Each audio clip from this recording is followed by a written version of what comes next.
Hey, what's going on, everybody? Here we are back again in the 4Runner, headed home from work, so time for me to make another video for you guys.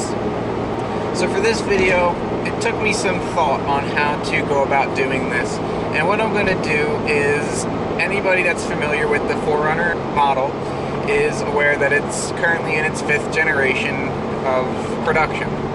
The truck I'm in right now is a 3rd generation in 1996. So what we'll kind of do is a countdown from number 5 to number 1 for the best generation 4Runner, in my opinion at least. So we'll get started right away here, and we'll start with the number 5 spot. So coming in at 5th place for me is going to be the 2nd generation 4Runner. It was just for the 2nd generation 4Runner. That generation was kind of an awkward phase in the evolution of the 4Runner. It was kind of Toyota's first attempt at separating the 4Runner brand from their Toyota pickup brand. As you know, the 1st generation 4Runner was simply a pickup truck with a cap on it, and then the 3rd generation was the 1st generation that was a full-on independent model from the pickup truck. In the 2nd generation, it carried over and followed through its entire life, and that was the torsion bar front suspension. And while it wasn't the best setup, it wasn't terrible, but it definitely wasn't the best for off-road flex. It didn't have much travel, and it just didn't offer the best ride. So for coming in at the 4th place, and that's going to be, ironically enough, the 4th generation 4Runner. The reason I put that truck in 4th place is because that was also another big evolution change for the 4Runner brand. In the later 3rd generation models, you were able to start seeing that it was going to start heading in that direction, but the 4th generation 4Runner was definitely the most toned down from the rugged truck that the 4Runner began as. Toyota definitely started taking a step away from off-road ruggedness and trying to begin have a little bit more street manners. And the reason I say that is because they started putting the V8 engine in it. That came with the full-time four-wheel drive. It had the center locking diff to turn it into a true four-wheel drive. However, in 2009, they did have a trail edition version of the 4th generation 4Runner that did have a factory e-locker that came in the Tacoma and the FJ Cruiser at the time. But it wasn't an option that was throughout the board. Also, the 4th generation 4Runner to me just isn't the most attractive 4Runner that ever came out of Toyota. It just had a little bit more softer lines, and it just didn't have such a rugged, tough look to it. So for me, 3rd place is going to be the 5th generation 4Runner. And I feel that in the 5th generation, Toyota started getting the mixture right. The reason I say that they got a pretty good mixture of off-road ruggedness while also maintaining some street manners is they had different models to give what you wanted. They have the SR5, they have the Limited, but they had the Trail Edition that was offered throughout.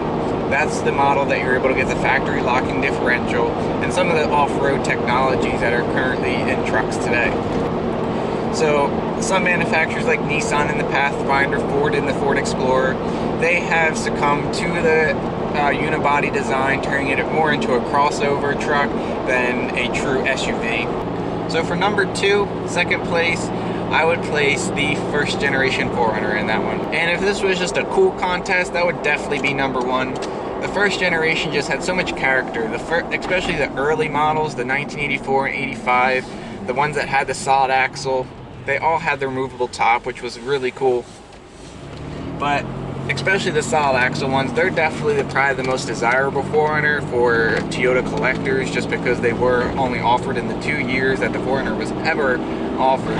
The reason that it didn't come in at number 1, although it is my personal favorite for being the coolest truck, it just kind of loses some practicality.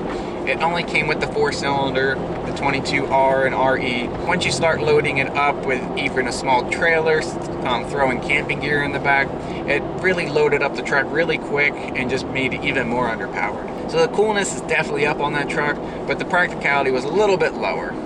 It's coming in at number 1, 1st place, is going to be the 3rd generation 4Runner. And I know that's gonna be like, oh, of course you think the 3rd generation is the best because you have one. Maybe, but from what I know about every generation from driving the ones that I have, I just feel that you can't beat this third generation 4Runner. It does everything that you want an SUV to do. It has the off-road capability. If you look up anything to do with these trucks off-road and see what kind of flex you can get out of the rear suspension of these, it's ridiculous and very impressive for a stock suspension geometry. It just had so much versatility. It has a bigger engine. It bumped up from the 3-liter that was in the second generation to the 3.4. So you can still pull a trailer, you can have some cargo, you can load it up, you can really have fun with it. Plus it gives you the comfort that wasn't quite offered in the first generation 4Runner, and the reason that was kind of pushed off to number 2. First and second in this game was definitely close for me, but especially if you have a factory locker in the 4Runner, something that mine doesn't have, it just made the most versatile truck. Maybe you agree with my order, maybe not. If not, let me know in the comments below on what you feel is the correct order for the best 4Runner that was ever made. If you like the video, leave a like and subscribe to the channel for more videos like this.